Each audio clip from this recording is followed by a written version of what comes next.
Hello again, Blenderheads, and welcome to Chapter 4 of our character design tutorials.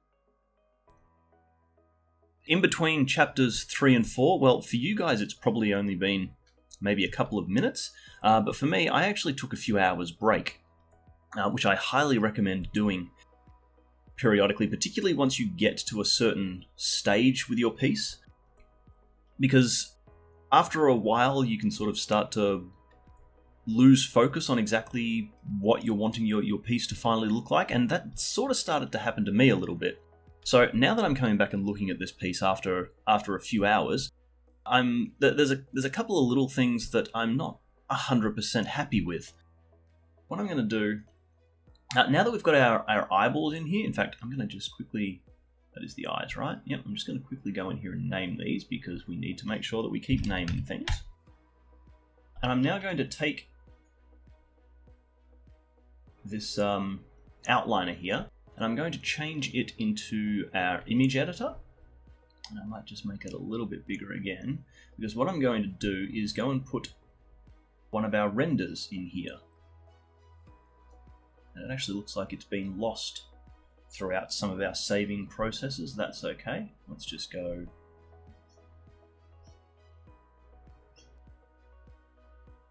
and go back to our reference.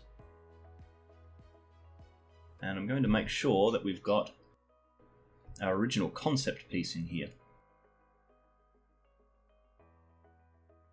Because one of the things that I'm noticing looking at this is that I've gone in and I've accidentally made this muzzle part a little bit too thin, a little bit too triangular, whereas when you look at here and it's really quite plump and rounded.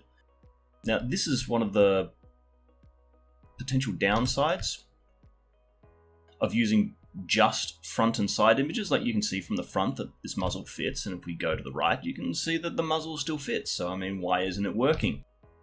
And that's because you can still pull these things out and round them off a lot more, which doesn't necessarily show up in these side images, which is exactly why we've gone and gone to the effort of making sure that we've got a slightly more perspective view. So before we go in and up-res this thing and start getting into a little bit more detail, I'm going to go back into sculpt mode, make sure that Dino Topo is turned on, the Control-D shortcut, or you can go down there and turn it on, or where is it up here? You can turn it on up there if you're in sculpting mode.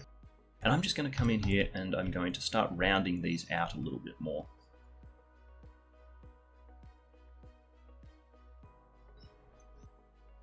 I think in this case we can probably use the grab tool. Plump this all out a little bit. Push that up so that it kind of squishes into the nose a little bit. You'll see that her nose is kind of actually on her muzzle. So all of that can sort of come up a little bit. And particularly this chin area really needs to come out quite a bit. And then we need to make sure that this sort of folds into that jawline a little bit better. And then of course we'll once again go back to our front and side views and just make sure that this is all still working nicely.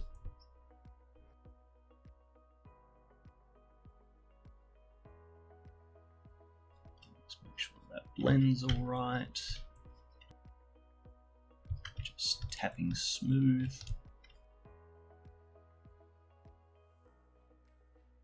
Probably don't have enough detail here to start be pulling out, you know, this the lines of the face. That's probably going to come in our next up-res. So let's just go to the front view, and you can see, well, we've pulled it out a little bit down here.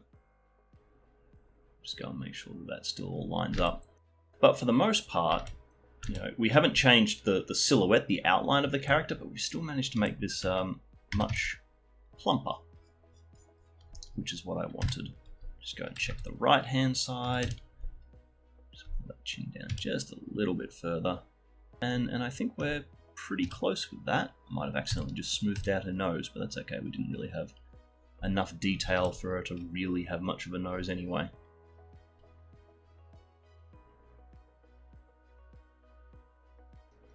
And I'm starting to feel a little bit better about this again. I still just want this to be a a little bit more rounded around the sides here. Although, if we go to the front view, we probably can't do too much more than what we've got there. I reckon that's getting pretty close. Now, there is one last little thing that I want to do, and that's going to help us with our eyes later on. I want to go in and add some pupil and an iris shape, because the way that the eyelids touch the iris tells us a lot about the character. So, whoops, I think I just accidentally rotated that slightly. Let's just make sure that under item that, oh, yep, I have. Let's just zero all of that out.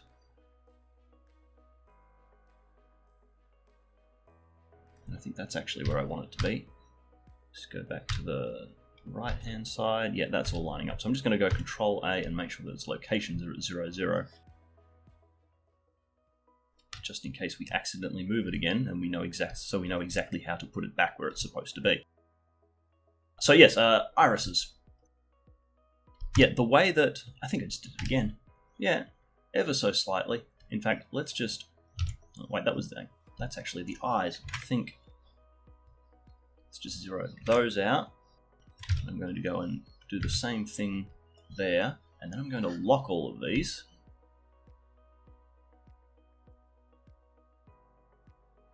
Grab the head and lock all of those as well so that we can't move it anymore, because that's really annoying. So yes, our iris tells us a lot about the character, so depending on where exactly the eyelids sort of touch on the eye can determine whether the character is angry or frightened or excessively happy or just squinting in this case. So we really want to have at least a basic idea of where those shapes are so that we've got a better idea. It helps us to determine what our character is feeling. And without the pupil and iris, it's very difficult to tell. Let's just hide the body. Now we can see this a little bit better. You can see that this inner ring of faces here basically lines up to our pupil shape, which is really quite nice. And this outer ring here just about lines up with our pupil. I might just grab that and just shrink it ever so slightly. In fact, we don't want to shrink it, because if we shrink it, we're going to distort the shape of the sphere here, and that's not what we want. So I'm actually going to go Control E and go Edge Slide, and just slide that slightly. You can see that that stays between those two other edge loops now, and goes up and down along that curvature. So I only want to move it ever so slightly. Let's just go back to the front view. Just needs to be a little bit more. Come on, that way. And let's go with about there. Now there's numerous ways that we can kind of make this work for us. If we were working in the studio view, we can actually go in and add materials to this. So we'd go New Material and we'd call it Pupil and just make it pure black. And because we've only got the one material, that's not working. Let's just go eyeball, make sure that that's white. Let's just select everything and assign, and select that and just assign the pupil. But you can see that only works in look dev mode and doesn't work at all in, oh well, no, it still works in matte cap mode, but then we actually lose the matte caps, which is kind of a little bit pointless. So depending on which mode you're in, you can go through and you can set up materials like this. The other way is to just set up a little bit of shapes for the eyes. First thing I'm going to do is just go in and Control B and just add a little bit of a bevel right where that iris should be. Then I'm going to go and select all of them, make sure we're in face mode. And I'm going to extrude that backwards a little bit. That's now where our pupil is going to be. If we just go and grab this now and go grab Y, and I can, I'm going to try to snap it to these vertices back here, but I don't have snap turned onto vertice. So just make sure that that's selected. I can go G, Y, hold down Control, and now I can snap that to there. And I might just move those back just a little bit to emphasize the pupil.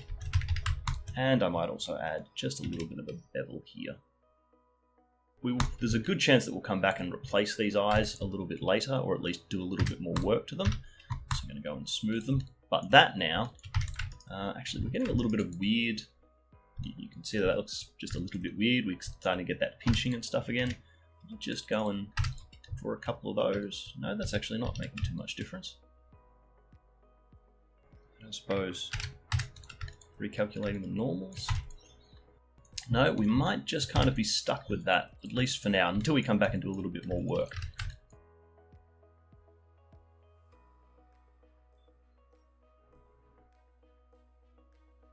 No. Okay, I think we're just going to be stuck with this for a little while until we come back and do a little bit more work, but that kind of flat shape there with a slightly different color due to the normals actually kind of simulates the iris, so I'm not unhappy with that. So let's bring back our head. And now you can see with those pupils in there, particularly if we go to the front view, we can see that there's a few things that kind of aren't quite working.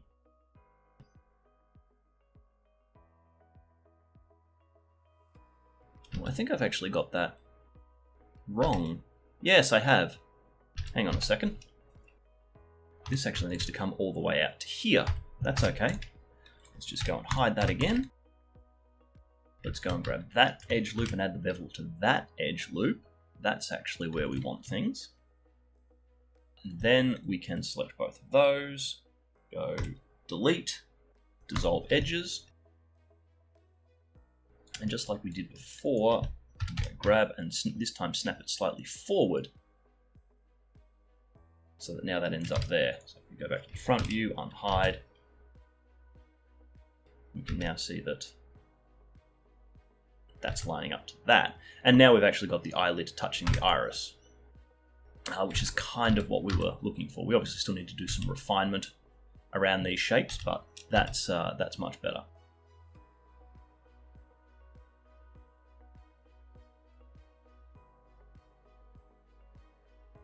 Okay, I think we're now ready to start up-resing this character. Actually, one last little thing before we really dive in. Just want to talk about the character's silhouette, which is basically the rough outline and shapes of the character without necessarily all the detail on the inside of that outline. So it would be the outside of the head shape. The whole point of having a good silhouette of a character is that if we were to look at this character, think of it like a graphic novel or something, if we were to look at it in black and white, you'd still be able to tell instantly who this character is. So in our case, some of the big parts of this character are the eyebrows here and the ears. They really make this character stand out and go, oh yes, that's clearly a monkey sort of character, particularly when you kind of see it more from side on, and you can see, oh yes, it's also got this big muzzle. That's also a defining characteristic. So one of the things that we can do is we can jump over to flat mode over here, and now we get a pure white silhouette. Personally, I prefer looking at this in black. So if you go down to single, you can drop that all the way down to black, and now we've got an actual silhouette of our character, and you can tell, even looking at this thing in black and, well, a grey background, but black and white, you can still see, yes, it's got the big ears, yes, it's got the big eyebrows. From front on, you kind of lose the jaw a little bit, but as we turn it around, you can still see, yes, there's the jawline, there's the eye ridges, there's the ears. This is still very clearly our Suzanne character. And the whole point is that it shouldn't really matter too much what angle you see it from. You can still tell who this is, and in our case, that seems to be working fairly well. So we've now got our basic silhouette and shapes down. I think we're ready to start adding detail. So I'm going to go back to Matte Cap, and we'll have to set this back to Object, and go back to here. Alright, I think we're ready to up-res.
Alright, I think that's going to do it for this lesson.